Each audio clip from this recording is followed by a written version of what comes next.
ella nos va a orientar esta charla.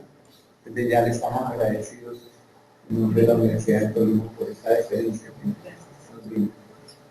Bueno, buenos días, muchachos. Buenos días. Bienvenidos a este centro, Casa de Altos Estudios, ya nuestro profesor Ignacio Chávez. El Instituto Cayo Cuervo tiene una gran trayectoria en investigación, básicamente en lo que es literatura, lingüística y filología. Pero este nombre se debe básicamente, pues, el trabajo que ha hecho siempre la investigación de ciencia, la tarea del instituto. Miguel Antonio Caro. Miguel Antonio Caro, pues ustedes se dan cuenta por las fechas, son muy cercanos, vidas, por eso hay como vidas paralelas, porque desde que ellos nacieron, tuvieron la oportunidad de estar en el centro ayer, en la Casa Puerto, ¿cierto? Esa es la casa natalicia de Rufino José Puerto. Todo ese sector de la Candelaria era lo que en su momento era como la sede donde estaban los grandes pensadores, los poetas. Está la Casa de Poesía Silva, está la Casa de Rafael Pombo y está la casa donde nacieron y crecieron todos los hermanos Cuervo. Asimismo, Miguel Antonio Caro. Ellos, muy jóvenes, siguieron su trayectoria de estudios, y en ese tiempo, pues, las escuelas, los colegios no estaban, no había una escuela formal, de manera que ellos recibían su educación era en la casa, con los llamados maestros, que eran quienes iban y les enseñaban todas las materias, y eran autodidactas. Esa era realmente lo que hay que destacar en estas personas. Los libros que ellos conseguían eran traídos de Europa, porque aquí pues no se editaban, y eso implicaba pues que tenía que ser familia con ciertos recursos para poder traer estos libros. Entonces eso, la juventud de ellos transcurrió en esta forma, escribieron un libro. Posteriormente, Miguel Antonio Caro se fue por el lado de las leyes. Ustedes bien saben que él se fue por el lado del gobierno, ¿cierto? Alcanzó a ser presidente de Colombia, escribió los libros, un libro famoso, Los Derechos del Hombre, y Miguel Antonio Caro se fue por el lado de la lingüística.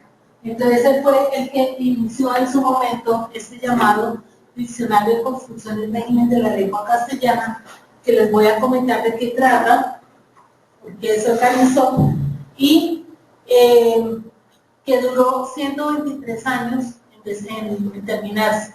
Él lo inició como a manera de trabajo, por gusto. Era un lingüista pues, que se adelantó muchísimo a los hechos, porque en ese momento la lingüística no era ciencia. Bueno, el Instituto Caro Cuervo, entonces, ya como se acercaba el natalicio, la conmemoración del natalicio de estas dos personas, se generó en el gobierno la idea de hacer una institución que continuara con toda el acervo, con toda la herencia que estos dos personajes nos habían dejado, y en 1940, 1940 empiezan a solicitar al gobierno que se haga una institución que llevara el nombre de estos dos personajes. Esto posteriormente va a llegar desde la academia se gestó, y cuando el gobierno decide acercar o crear esta institución, entonces lo hacen a través de la Ley Quinta de 1942. Se le da específicamente dos tareas: la continuación del Diccionario de Construcción y Régimen de la Lengua Castellana, dice continuación, después ya en la siguiente época se dice continuación y terminación, y la revisión de las disquisiciones filológicas del cuerpo. Esa fue la tarea que se le dio al Instituto Caro Cuervo desde su creación. Pero en ese momento pues se carecía de una sede de dónde se iba a trabajar. Entonces ellos estaban trabajando desde la Biblioteca Nacional y se habían asignado una oficina. Posteriormente, estos trabajos, ya con la continuación, entonces ya en 1944, con el decreto 186 se le da una organización administrativa y se le da un presupuesto al Instituto Calicuervo. Esta organización administrativa significaba que tenían que nombrar un director, tener unos investigadores, perdón, y fuera de eso tener una sede propia. Entonces aquí es donde aparece, por ser la casa de cuervo, la sede, la casa natalicia, entonces se la entregan a él, se la entregan al Instituto Calicuervo. ¿Qué tiene de importante esto? Que por tratarse de casas de patrimonio histórico, porque son patrimonio de la nación, ustedes en este momento están en un sitio que les pertenece a ustedes también, esto no es solamente de nosotros, es de la nación, y como tal, el Instituto Calicuervo tiene que velar por las casas, por su conservación, porque se deben como están, no se pueden vender, ceder, no se pueden negociar desde mi punto de vista. Aquí tenemos dos fotos, creo, de las salas que ustedes alcanzaron a conocer ayer. La casa, pues, lógicamente en este momento está la parte administrativa, pero la estructura de la casa no se ha cambiado y se puede cambiar. ¿Alcanzaron a ir a la casa arriba, a la de abajo, la biblioteca no? ¿No alcanzaron a pasar allá? ¿Sí fueron? Se imagino que sea la biblioteca. Entonces allá era otra casa antigua, que si ustedes se dieron cuenta la parte arquitectónica, pues no, de la parte arquitectónica se conserva, lo único que hicieron fue adaptar espacios para que quedara la biblioteca. Entonces, todas las columnas, todo esto desde que fue fundada, la casa se conserva tal cual. Lo único es que los espacios, como les digo, se les ha ido haciendo divisiones o algo para que funcione la sede administrativa. Eso es lo que se conserva en la casa. Bueno, por ser casas antiguas y por tener la característica de conservación y de mantenerse tal como están, son considerados museos. Tanto la casa como todo lo que está en el instituto, que es la parte de la biblioteca, los muebles, todo esto es museo, por eso son piezas que no se pueden negociar, por decirlo así. La otra casa, que es donde estamos en este momento, que es la hacienda de Hierbabuena, es una panorámica. Van a tener oportunidad de ir aquí a esta parte que es la imprenta patriótica, que es donde se hacen los libros, para adelantar, es la única imprenta artesanal que hay, artesanal porque ustedes entregan un documento y sale completamente empastado. Por decir algo, pues no pero los otros libros son todos elaborados a mano, cosidos, que tiene especial, que si ustedes cogen un libro de estos no se va a desbaratar, está cosido, pegado, todo esto es a mano. Si hago lo mismo con esto, se desbarata. Entonces, ¿qué tiene de importante la hacienda? La hacienda también fue una donación de la familia Marroquín. Si ustedes se acuerdan, José Manuel Marroquín fue otro de nuestros presidentes. Entonces era la casa, la hacienda de descanso de ellos. Esta hacienda venía desde el Castillo Marroquín, que ustedes vieron, iba hasta los límites con Sopó. Lógicamente con el tiempo eso se fue vendiendo, se fue heredando, y lo que queda de esa hacienda es el Instituto Calicuervo. La parte de abajo que ustedes vieron es de plásticos, es lo que se llama la Casa Republicana, que no está en funcionamiento porque, pues, imagínense los años, está ya en proceso de deterioro, ya arreglaron los techos, pero lo que es los tejados, la cubierta, pero el techo y las paredes, al abrir la autopista, se deterioró y se estaba como bien. Entonces, estas son allá hay un oratorio, ustedes alcanzaron a ver las campanitas, donde encontraron que hay unas pinturas que datan de 1810. Entonces, lástima no pudieron verlo, pero habrá una oportunidad en que sí lo puedan hacer. Importante de esto entonces es que en las casas, la actividad académica que se llevaba, por ejemplo, aquí, tanto en la Casa Cuervo como acá, era pues de academia, se hacían los recitales, y todo era en un ambiente muy académico, sin perder lo que es la parte de la sabana y lo que es la parte de la trayectoria de la sabana boyacense. Más adelante vamos a ver que los salones de abajo después se convirtieron en una parte del museo gracias a las investigaciones, sobre todo con el ALE, donde pudieron traer objetos de esa investigación. Bueno, la biblioteca. Inicialmente, como les decía, ya adaptaron esta casa mucho después de que ya quedó la Casa Republicana, hicieron este edificio desde la puerta que ustedes dan a sacar la imprenta. Esta edificación tiene más o menos 100 años, más de 100 años ya. Y en esta parte de acá, si ustedes observan, está la biblioteca. Son 3 pisos llenos de libros. ¿Cómo funcionó? Empezó a funcionar la biblioteca. Inicialmente, el mismo Ministerio de Educación quiso crear una biblioteca en cada provincia, que no fuera capital. Y eso inicialmente se iban a dar como misión al Instituto Calicuervo. Entonces el director dijo, pero es que el Instituto Calicuervo realmente es de investigación. A partir de ese momento las bibliotecas se las entregaron al Ministerio de Educación y ellos son los que disponen de esto. Pero esta biblioteca que tiene característica que los libros han sido por canje.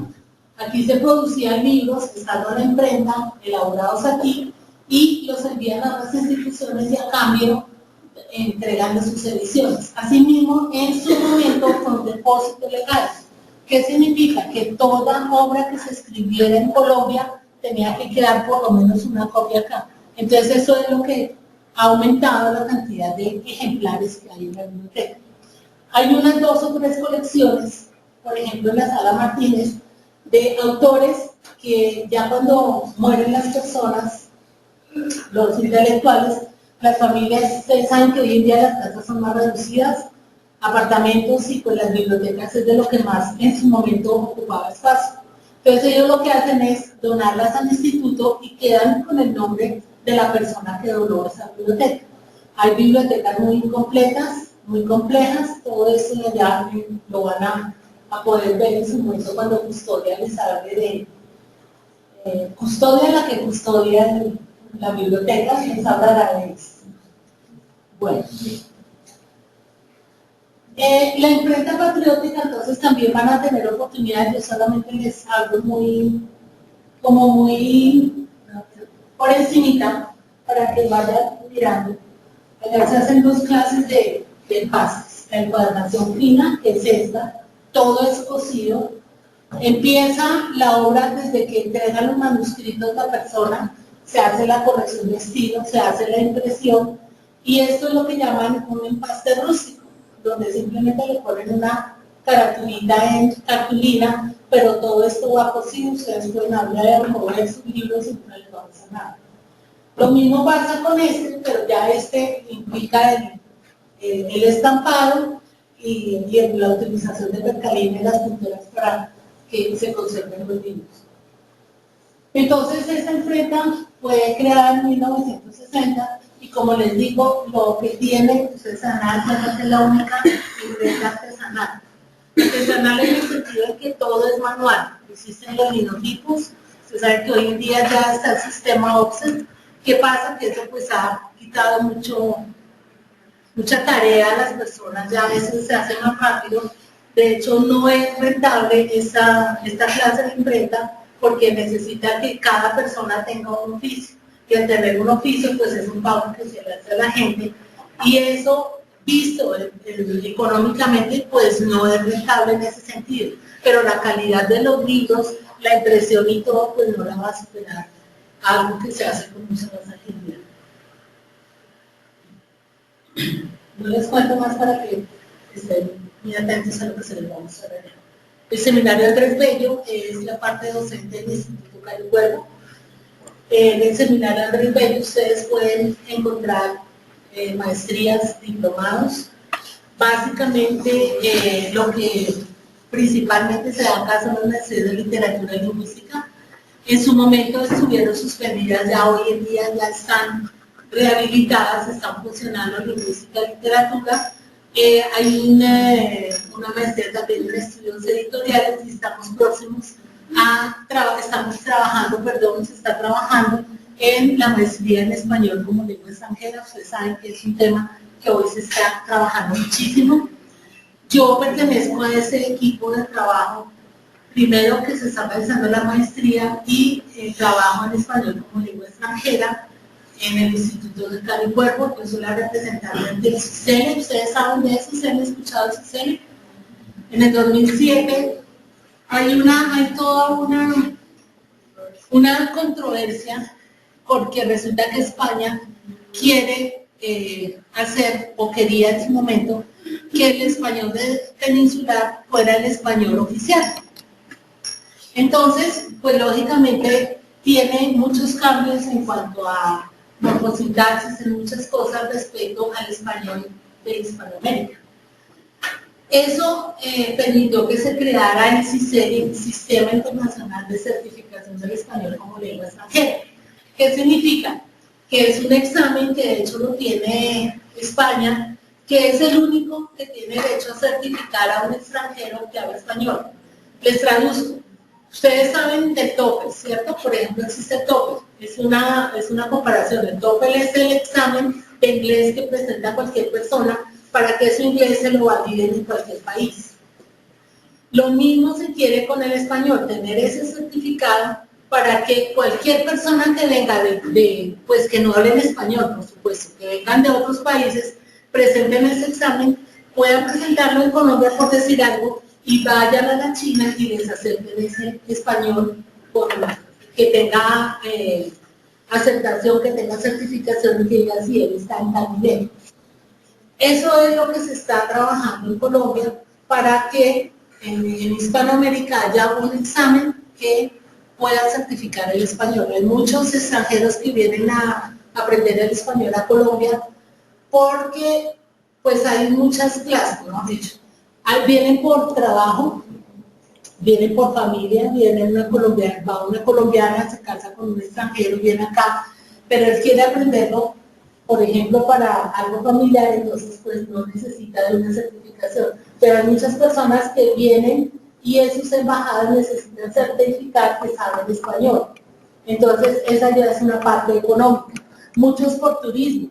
¿Qué es lo que pasa? Que todo este español se mueve de diferentes formas y la gente le gusta venir a Colombia por toda esa cantidad es decir, por las costumbres, por la variedad que hay, en clima, en costumbres, en vestuario, en todo eso.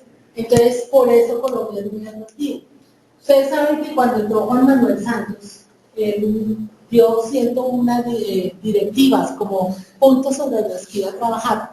El punto 61 se lo encarga el Instituto Caricuervo y dice que tiene que hacer para que Colombia se convierta en el país de destino para aprender español. Entonces, imagínense, toman al Caricuervo para que haga esa tarea, por eso se introdujo acá el tema, pues no por eso, desde antes, pero se tomó ya por decisión y por orden de la presidencia trabajar en español.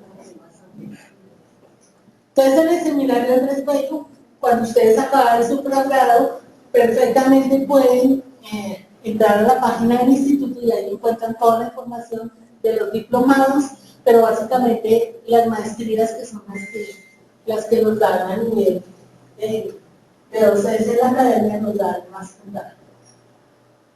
Tenemos entonces ahora sí, dentro de todo ese trabajo, que ha hecho el Instituto Caricuervo, lo primero, es decir, lo que le dio razón de ser al Instituto Caricuervo fue el Diccionario de Construcción del Régimen de la Lengua Castellana. ¿Qué tiene de característico? Este no es un diccionario común y corriente, solamente cuenta con 3.500 palabras. 3.500 palabras que ameritan un estudio especial porque son 5 cosas. Primero, la etimología, de dónde proviene la palabra.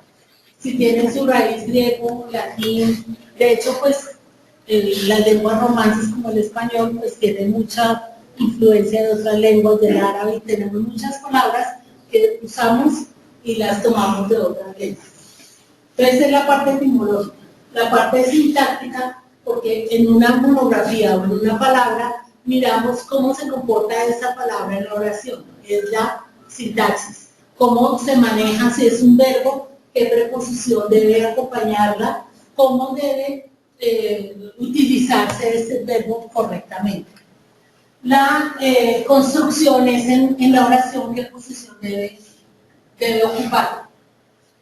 Tenemos que es histórico porque hace una recopilación ve una palabra, se estudia desde el siglo XIII, cuando hay muchas palabras que desde el siglo XIII mantienen el significado, de ahí la etimología. Muchas palabras han trascendido en el tiempo y esa es la parte semántica, mantienen el significado aún hoy en día, como otras palabras que se perdieron, ya no se utilizan, pero eso no significa que ya no existan, sino que ya su uso no es igual. Y es de citas porque, es de autoridades, perdón, porque las citas que se toman para demostrar el uso de esa palabra en contexto son autores reconocidos. Se tomó, los últimos se tomaron por el siglo XIX porque el equipo, cuando yo entré al instituto, entré a conformar este equipo, nosotros deberíamos seguir la estructura que traía Rufino José Pueblo. Yo entré a la redacción desde el tomo 3, desde el tomo 4, perdón, desde la F. Entonces nosotros debíamos seguir la secuencia y el estilo que estaba utilizando Pueblo en su momento. Esa fue la característica, entonces por eso tocó, es un diccionario que desde que él lo empezó, se terminó con la misma estructura como él la hizo. ¿Qué tiene de importante este diccionario? Que fue un compromiso de Colombia para el 5º centenario del descubrimiento de América. Eso ocurrió en 1992. ¿Sí? Tenía Colombia el compromiso de entregarlo por una comisión que se creó del 5º centenario, encabezado por Germán Arciniega. Crearon esto y Colombia debía entregar al buscador el diccionario. En el 92 se logró este objetivo cuando se le entregó al Papa Juan Pablo II y al presidente Samper, e inclusive se le entregó a los reyes de España. Entonces, eso es lo que tiene especial el diccionario de construcción de reyes. Tenemos el ALEC. Esta es otra de las obras del instituto. Atlas Lingüístico Etnográfico de Colombia. Tiene una característica que lo importante de esto es como mirar aquí. Como ustedes ven, son 6 tomos. Cada tomo tiene un tema en especial para trabajar. Yo tengo aquí arriba, vamos a tomar un tema que es maneras de embrujar. Necesito la ayuda de alguien para que me leas. A ver, aquí hay, este es el tomo 3 y lo abrí así donde le salió y dice maneras de embrujar. Cuando se hacía, ¿qué tenía de importante este diccionario? El grupo de investigadores que iban a las diferentes localidades de Colombia, importante era que iban a provincias, no a capitales, encontraban personas que nunca hubiesen estado en la academia, o sea, que no habían ido al colegio, no habían aprendido, y por eso ellos tenían su idea cómo fue conformado en su entorno familiar, en su entorno territorial. Hacían preguntas, por ejemplo, esta, maneras de embrujar. Léeme tú todas las que están en esta lista. Maneras de embrujar, escucha. Tierra de cementerio o de difunto. Huesos de muertos. Velar un retrato clavándole alfileres. Culebras. Menstruo. Borrachero, chámico, datura arborea. Sarro. Cigarrillo, tabaco. Cabello. Gato negro. Prendas de vestir. Lagarto. ¿Sí? ¿Qué significa? Esa es la forma, gracias, la forma como hacen brujería en las diferentes regiones de Colombia. A esto le asignan una convención a cada una y en el mapa de Colombia ubican cómo embrujan en esos lugares. Entonces, ahorita si ustedes quieren, vienen y miran cómo está el departamento de Colombia y en cada departamento aparecen las convenciones de cómo embrujan en esos sitios. Eso solamente a manera de embrujo, pero hay, por ejemplo, nombres que les dan, ¿cómo le llaman a la solterona? Por ejemplo, aquí hay otro en los diferentes lugares. Solterona, soltera, quedada, se quedó para vestir tantos, la dejó el tren, señorita, viata. Sí, sí, señor. Bueno, entonces, Eso distribuido, como les digo, está bien a lo largo de, no Colombia, quiero que los que estén aquí más cerquita observen en qué lugar, en la parte donde está distribuida estas convenciones. Entonces, cuando se hizo esto, pues lógicamente este diccionario ya tiene más de 40 años. Muchas de esas personas pues ya murieron y esas tradiciones se han perdido. Ustedes saben que causa de todo esto debe ser el desplazamiento, la violencia, muchas cosas que ayuda a que se vaya perdiendo la tradición, ¿cierto? Bueno, lo importante de esto es que yo quiero que me digan, yo creo que se alcanzan a ver hasta atrás, ¿qué región de Colombia aquí está orientada? ¿En la región andina? ¿Qué pasará en el resto de Colombia? Señora, ¿es otra cultura? ¿Quién me dice que? ¿Por qué solamente esta parte de la región? No investigaron, Señora, no investigaron la zona. ¿por qué? Bueno, pero pues, digamos, los extranjeros no es como tan turístico, anteriormente era tan... Pero ¿por qué no era turístico? Otra Porque idea. era mucha selva. Bueno, Bueno, ¿y qué pasa con la selva? es muy complicado entrar. Tal vez porque tiene otra influencia, ¿no? La influencia del Pacífico, hay falta del Pacífico y la Amazonía. Pues el Pacífico sí hay. Allá no hay El otras Pacífico lenguas. es poquito, pero sí hay. ¿Por qué? Que son otras culturas. ¿Qué Otras lenguas? lenguas. Afro y... Bueno, básicamente indígenas porque el afro estaría aquí en esta parte, pero de todavía hay muy pocos. Sí hay, pero en esta parte no, sí. Pero en esta es que el afro estaría acá y en la otra que les voy a tocar ahorita. Y en la parte del Pacífico y en la parte de Bolívar donde está el Palenque. Pero esta otra parte es por lo que tú dijiste, la parte de las otras culturas que son las indígenas. A eso hace referencia el estudio de las lenguas indígenas. En Colombia hay 64 lenguas indígenas vivas. Vivas porque por lo menos tienen 10 hablantes. ¿63? Murió. Ya murió. ¿En qué consiste? En que se queda sin hablantes. Ustedes saben que las lenguas indígenas, toda esa creación se transmite por vía oral. No hay escritos, no hay manuales, no hay cosas que mantengan, por ejemplo, el español se ha mantenido porque hay cosas escritas que permiten hacer estudios. En esto, si se mueren las personas, los primeros hablantes, se va perdiendo la tradición. Además, hoy en día, por ejemplo, en las mismas comunidades indígenas, los muchachos quieren ir a estudiar a las ciudades, ¿cierto? No hablan su lengua, de pronto la entienden, pero no la hablan. Entonces, llegan a una comunidad, a un pueblo, a una ciudad, lógicamente lo primero que reciben es un rechazo por su forma de vestir, por su forma de hablar, porque ellos utilizan mucho las matas para todos sus no solamente medicamentos, alimentación, para todo, y eso en la ciudad se convierte en un motivo de burla. Entonces ellos, ¿qué pasa? Llegan y están casi que negando su identidad. Hoy en día eso ya ha ido a cambiar, pero muchos llegan y ya se sienten, se apegan de su cultura, ya no se visten con sus atuendos naturales, ya no van a hablar la lengua, primero porque no la hablan y segundo pues porque no la pueden, se van a burlar de ellos, y entonces ese es el rechazo que ellos hacen. Señor. Ya que hablamos de esto, que nosotros venimos del Tolima, en el Tolima hay resguardos indígenas. Varios municipios del Tolima tienen tradiciones indígenas, tienen cabildos y resguardos. Ollaima, Natagaima, Chaparral, Ortega. Es una zona de gran presencia indígena. Esa es de la zona. La raza tolimense es una raza muy mestiza con el indígena, ¿no?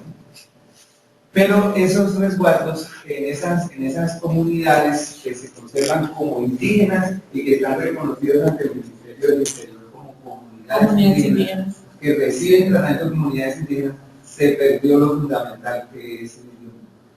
Es decir, esas comunidades ya no tienen el idioma. Ellos hablan en español y tienen las costumbres, pero pues siguen manteniendo su estructura indígena, ¿no? de costumbres en algo, pero la lengua en sí. La lengua la perdieron. La lengua la perdieron. Que hay, gracias profesora, hay algo muy importante que es que a raíz de la Constitución del 91, se saben que tanto los indígenas como comunidades minoritarias ahorita, pues para contextualizarlos, la lengua de señas no eran consideradas como personas, como nacionales quienes practicaban esto. Es decir, a raíz de la Constitución del 91, las lenguas indígenas se crearon, se les dio la categoría de oficial. Entonces, la lengua indígena es parte de la cultura y de la tradición de Colombia. Eso que originó que muchas personas se preocupen por revitalizar las lenguas. En Bogotá, por ejemplo, en muchas comunidades indígenas, ustedes saben que el desplazamiento provoca que todo el mundo se vaya para la capital, ¿no? Se van hacia los barrios periféricos y ellos allá están creando comunidades. En Bogotá hay muchas comunidades indígenas de los Embera, de otras, crearon su comunidad y están revitalizando la lengua, eso es lo importante. Están rescatando la lengua, tienen su cabildo, tienen su estructura organizacional como ellos la conocen y prácticamente tienen sus escuelas donde le están enseñando a los niños la lengua. Eso es lo que va a ayudar a que las lenguas indígenas no se pierdan. Pero así como, pues ya cuando llegan a la escuela, que es lo importante, hay muchas personas que aprenden el español y quieren ir a su comunidad a enseñar el español sin que se pierda realmente la esencia de lo que es ese grupo indígena. Ayer nos hablaban de esas lenguas y nos hablaban de dos lenguas criollas. O sea, ¿qué diferencia o qué es esas lenguas criollas? Ya. Aparte de la lengua, señor, ya te respondo. A manera de investigación, por estudios, pero esa conservación básicamente se hace a nivel oficial, a nivel del Estado, ¿sí? Porque nosotros lo que hacemos es estudiar y hay una profesora que está trabajando el Sáliga, que es una lengua que hay entre Arauca, todo lo que es la parte de Llano, Arauca y Guaviare, y ellos están trabajando eso y ella está haciendo un diccionario por los indígenas. Entonces hay comunidades que además que hay unas que no permiten. Hay unos que permiten, ellos mismos pidieron para que les ayudaran a organizar este diccionario, que no se perdieran. Pero hay otras comunidades que totalmente cerradas, no entran, Franco no entra, entonces eso también es lo que permite que allá se van muriendo y se pierde la cultura hasta ahí llegó.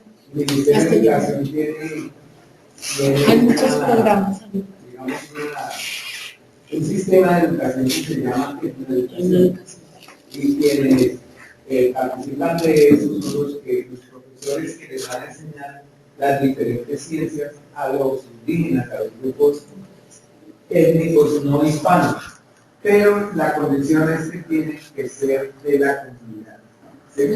Se llaman etnoeducadores y esos incluso tienen una categoría especial en el escalafón nacional. En el escalafón.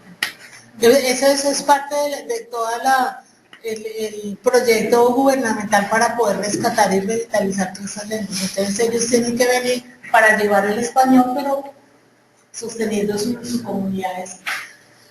Respondiendo a tu pregunta, entonces ya teniendo lo que es las lenguas indígenas, nos vamos hacia las dos lenguas criollas, que Colombia, además de el español como lengua materna, tenemos las lenguas indígenas 63, según el dato que ustedes me dan, que ya voy a cambiar entonces mi información, y tenemos dos lenguas criollas. ¿Qué significan esas dos lenguas criollas? Una la tenemos en Cartagena, en una población muy cercana que se llama Palenque. Y la otra lengua criolla es la que hablan los de San Andrés, Providencia, Santa Catalina. ¿Qué tiene de diferente? Una lengua criolla, cuando ocurrió todo lo de la civilización, lo de la colonización, ustedes saben que recogían los africanos de las costas, los traían a América, que eran los esclavos. En África es donde hay una mayor cantidad de dialectos. Entre ellos mismos, pues no se conocía la lengua. cuando los trajeron a América y los botaron allá a Cartagena, ellos se reagruparon y tenían que conformar una lengua para poderse comunicar. No solamente en la comunidad, sino con el resto del país. Esa lengua, donde se creada aquí en Colombia, por eso se llama criolla, tiene una raíz de lenguas africanas y español. Esa es la lengua criolla del Palenque, que está en San Basilio de Palenque. La otra lengua, lo mismo, llegaron, es una base africana y español.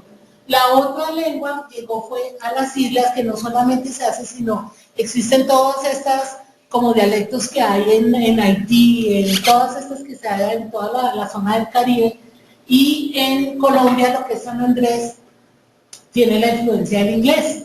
Entonces son lenguas africanas, español e inglés. Esa es la otra lengua criolla. Lo que tú escuchas de patuá, creol, es lo mismo. Son lenguas criollas, sino pues como también hay influencia francesa, pero el patuá es cuando tiene una influencia del español y del francés. En San Andrés, si alguno ha tenido oportunidad de viajar a San Andrés, ellos hablan muy bien con una persona en inglés.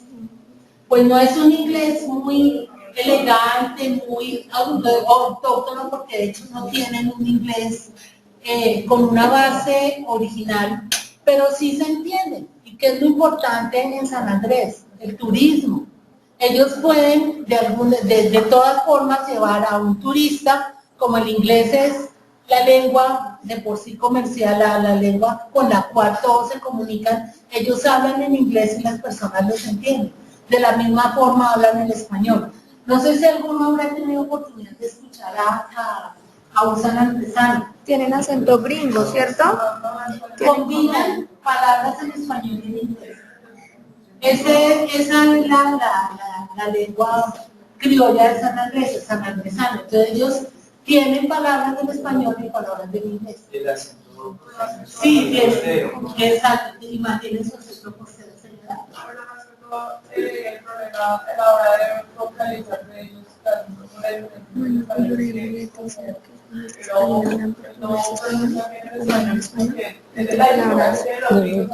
Sí, se va más por el lado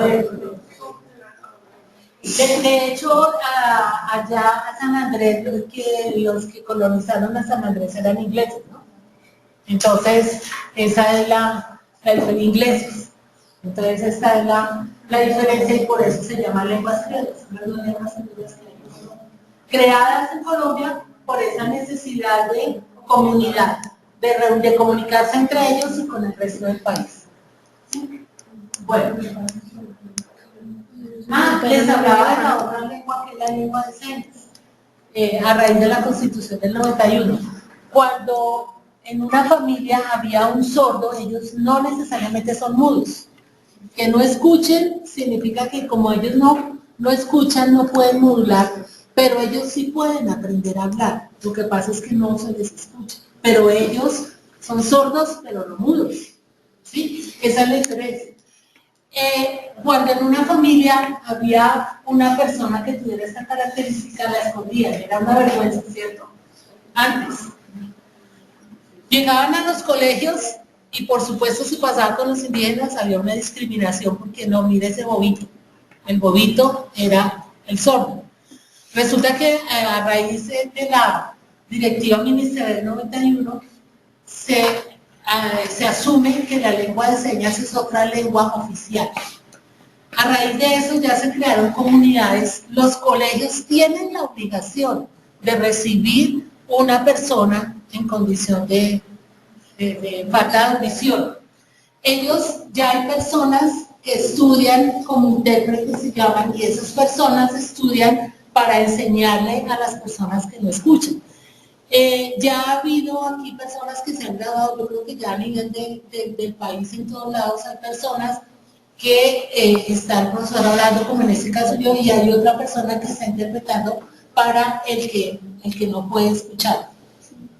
Ya hay un diccionario, nosotros aquí donde yo fui parte también redactora de ese diccionario de señas de Colombia, aunque se hicieron 1200 señas, a nivel lingüístico teníamos que hacer una descripción de cada una de ellas, y eso ya hay un diccionario de señas a nivel, lógicamente en Europa eso está más desarrollado, pero hay una lengua, hay un lenguaje, hay unas señas ya establecidas que se deben respetar a nivel del mundo, por decirlo así. Si un sordo va a Europa a hablar, se entienden porque las señas son las mismas. Esa es la idea de que sea una lengua ya reconocida como país a nivel mundial.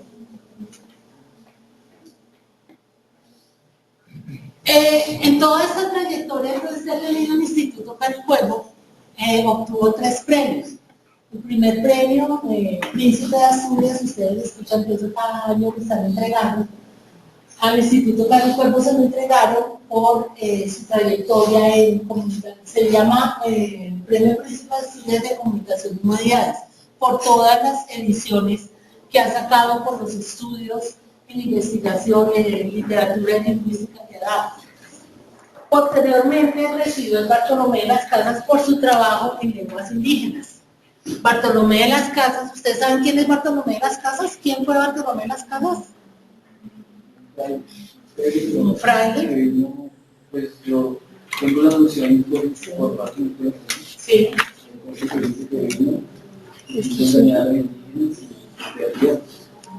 Era como esos que venían a enseñar español, ¿cierto? A culturalizar a los indígenas. Sí. Entonces, Pues ustedes saben que todo el tiempo en la colonia, supuestamente, la orden que daba supuestamente era que venían a evangelizar a los indios, porque tenían que llevarlos a la civilización porque eran animalitos que no. Cuando realmente llegaron aquí los españoles, lo que hicieron fue acabar con esas culturas.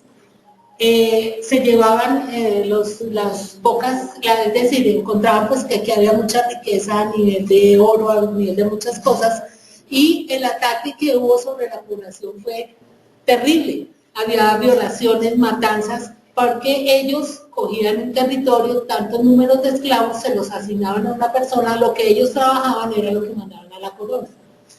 Fray Bartolomé Las Casas llegó en ese grupo de evangelizadores, como tú dices, y se dio cuenta de eso que estaban haciendo, se dio cuenta. ¿Y qué hizo? Él lo que empezó fue a denunciar a la corona en la masacre que estaban haciendo con los esclavos, con los indios. Y fue el gran defensor de los indios. Después volvió a España, lo encerraron, lo condenaron a la cárcel, y estando allá fue donde él sacó la apologética Historia Sumaria de las Indias, que es donde cuentan todo lo que ocurrió con ellos. Y ya después de muchos años pues se dieron cuenta que se había sido cierto, por eso lo nombraron a él el defensor y el liberador de los esclavos, Fray Bartolomé de las Casas. Por eso es reconocido este personaje, y ese es el premio que dan cuando una institución, porque es a nivel de institución, tiene trabajos en lenguas indígenas. Ese es el objetivo. El otro premio, el Antonio de Nebrija, pues por toda la parte de estudios gramaticales, filológicos que se hacen en el Instituto Caricuervo. Ese fue el otro premio. Hoy en día, pues el Instituto Caricuervo organizó una serie de programas. Eso fue ya en una nueva administración que ocurrió más o menos en el 2007, y se organizaron unos programas. El Instituto Caricuervo antes funcionaba por departamentos de psicografía, de lectología, bibliotecología. Todo eso se perdió entrando en la nueva era de lo que es la investigación y la organización de las instituciones, y se crearon programas. En cada uno de estos programas hay proyectos, y eso es lo que se está trabajando. El proyecto Lenguas en Contacto es al cual yo pertenezco, es un programa que se llama Asuntos del Bilingüismo, y nosotros trabajamos las variedades del español en los medios de comunicación. Ese es el proyecto que estamos terminando, y también dio pie para trabajar el español como lengua extranjera. En cada uno de esos hay varios trabajos que se están haciendo, y eso es la organización que se está llevando hoy en día para trabajar en el Instituto Caricuervo. Entonces, esa es la orientación. De todas maneras, el Caricuervo, como institución del Estado, como institución académica de trascendencia, tiene la obligación de asesorar no solamente a todas las instituciones de educación superior, sino al gobierno en ciertas estrategias políticas que puedan llevar a mejorar o ofrecer programas. De todas maneras, pues está el Ministerio de Educación y el de Cultura, nosotros pertenecemos al Ministerio de Cultura, y hay programas y todo esto que toca estar trabajando de todas maneras conjuntamente para poder desarrollar. No sé si hay alguna pregunta. ¿Quedó todo claro? ¿Quieren saber algo más? Profesor. No, yo creo que Sí. muy interesante la presentación que nos hace usted de lo que es el Instituto Carlos Cuervo y de los programas, ¿no? Que muy interesantes. Está allí todas las investigaciones que se hacen en este instituto. Yo desde ayer, cuando estuvimos visitando el seminario de Andrés Bello, pues tuvimos la oportunidad de escuchar a un profesor que nos habló. No, Geólogo fue en la academia. Geólogos abogados. La academia estuvo también, estuvimos en el instituto, nos habló. No, con el alto. Roba. El muchacho. Daniel Rudas. Sí, creo que sí. Rudas. Sí. No manifesta ahí. No. Que da clases de lingüística. Él dijo que era de lingüística. Yo lo tengo tal vez en la. No. Bueno, él y la doña la bibliotecaria, doña María Eva, entonces hablamos entre todos de la importancia que tiene el Instituto Carlos Cuervo en investigaciones de lingüística y de literatura. Mire, por ejemplo, esta que es muy interesante, muy vigente, el análisis del discurso, del que se está hablando mucho ahora. Esa es una investigaciones que se hacen aquí, y además es también Tiene que ver. una maestría que ellos ofrecen, ¿cierto? No, dentro de la maestría de literatura está El análisis del y de la lingüística. de la lingüística. De la lingüística. Entonces es muy importante, casi todos los trabajos de lingüística y de literatura serios que se hacen en Colombia pasan por este instituto. Casi todos. Yo no sé si ustedes están familiarizados, porque como ustedes son de la civilización tecnológica, ¿cierto? Cibernética y todo eso, pero para nosotros son los viejitos en este cuento, los textos amarillitos con rojo en rústica del Instituto Carlos Cuervo han sido tradicionales, esos han sido siempre de los textos más utilizados en lingüística y literatura, son casi que de obligatoria consulta, ¿cierto? Ayer veíamos algunos en la biblioteca que fuimos. Entonces, eso en primer lugar es como para reafirmar lo que ayer vimos, y en segundo lugar para agradecerle a la profesora Ivonne su tiempo y sus valiosos aportes. Muchas gracias. Muchas gracias. Gracias.